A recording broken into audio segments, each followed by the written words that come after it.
So I'm videotaping from the Bahama Bay by Wyndham Vacation Resort in Davenport, Florida. This is the view from the front door of the condo that we're renting. And it's a beautiful, beautiful sunny day.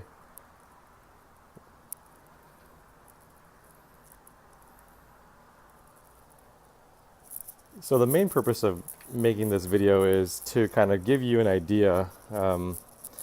If you're a Tesla owner and you choose to stay here for vacation because it's listed as a destination charger, or it's listed as having a destination charger, which it does.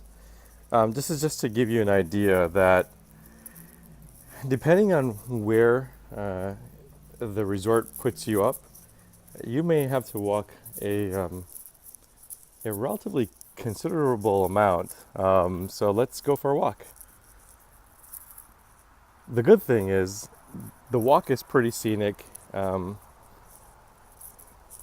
family and I, we love the luscious, just the green landscaping, very tropical, as one would expect in South Florida.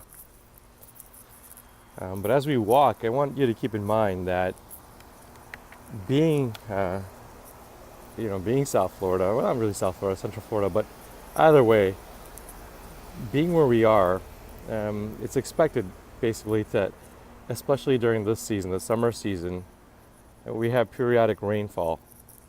And so let's say, you've got your car charging at the destination charger, and if you forgot to bring something or you want to retrieve something from your car, you're going to have to make a considerable walk to back to your car. So yeah, as long as the weather is really nice like this, I think it's quite pleasant. It's an excuse to get out, move around, get some exercise, I guess. But it can be a royal pain if the weather's bad and you find yourself having to walk through a Florida thunderstorm. And hey, if that's your cup of tea, that's great.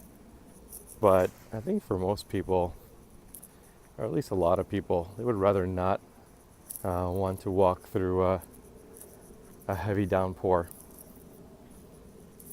But be as it may, it's a really nice resort. We've been here for 2 days now. In the 2 days that we've been here, I've been the only person who's been charging, unless some other Tesla owner has been charging during the daytime. Speaking of which, this is the third video I've made of destination chargers.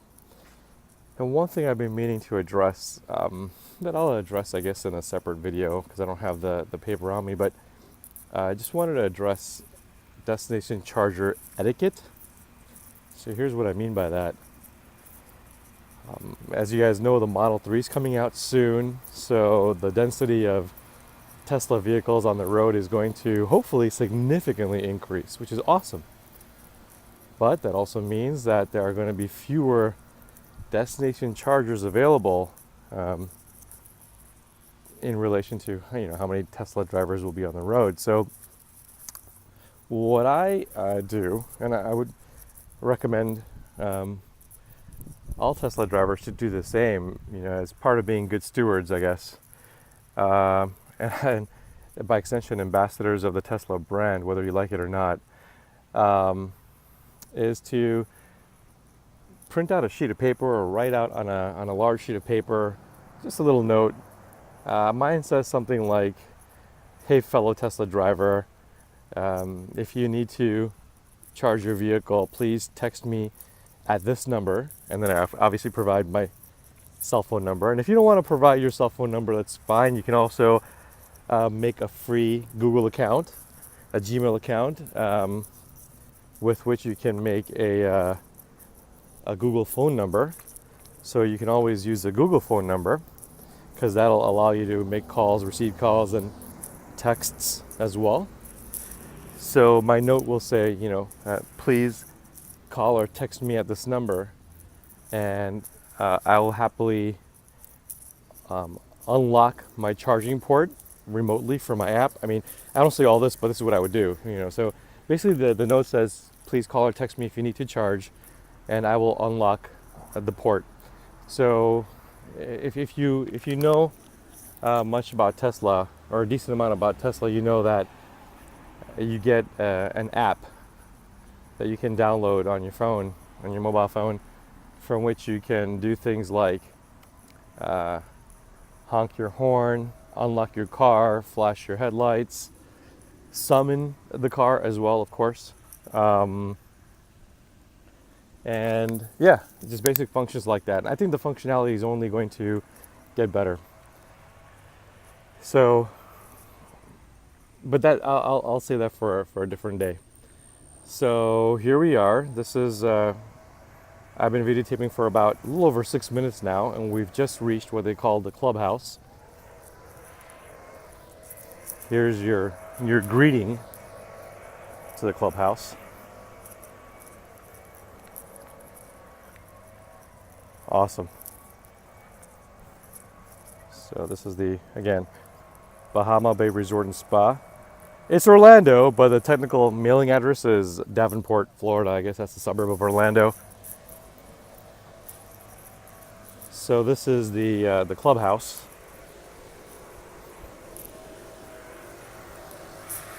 And next to the clubhouse is a parking lot where they have 2 electric vehicle chargers. One is the Tesla charger, which is right there. You can kind of see my my Model X, the white Model X, and you can see the classic red Tesla charging station sign. So let's walk over there. And the other charger is the generic semi-universal, I suppose, EV charger, the J1772.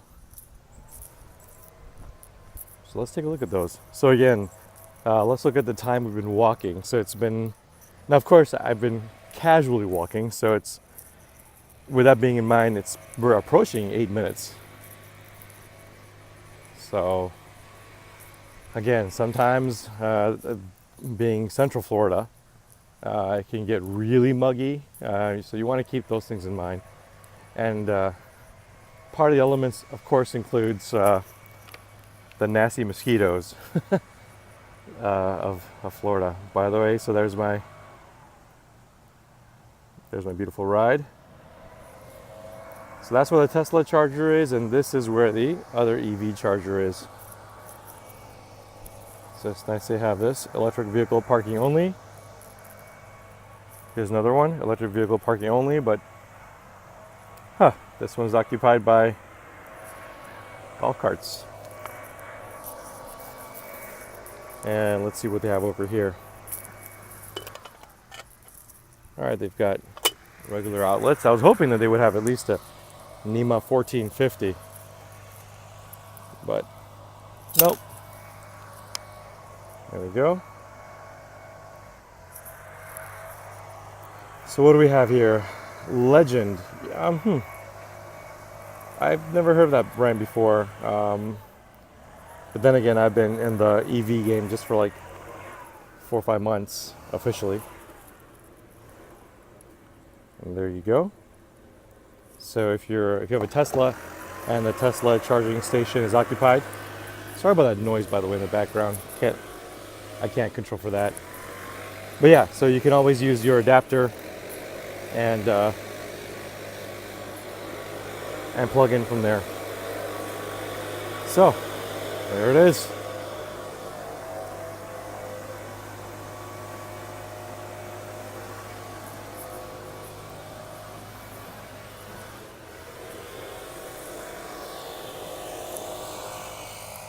Not bad considering we drove all day yesterday and the day before yesterday. Haven't wiped it down since then.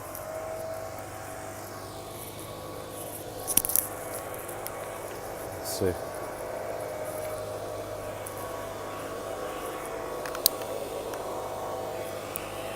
and my app gave me the indication that everything is charged up.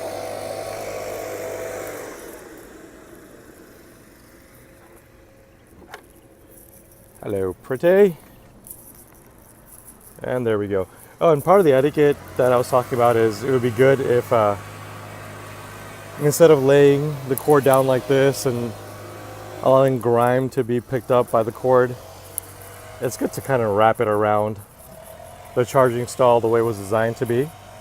So it kind of helps with the longevity of the cable on the setup in general. All right, folks, that's all I have for now. Until next time, bye-bye.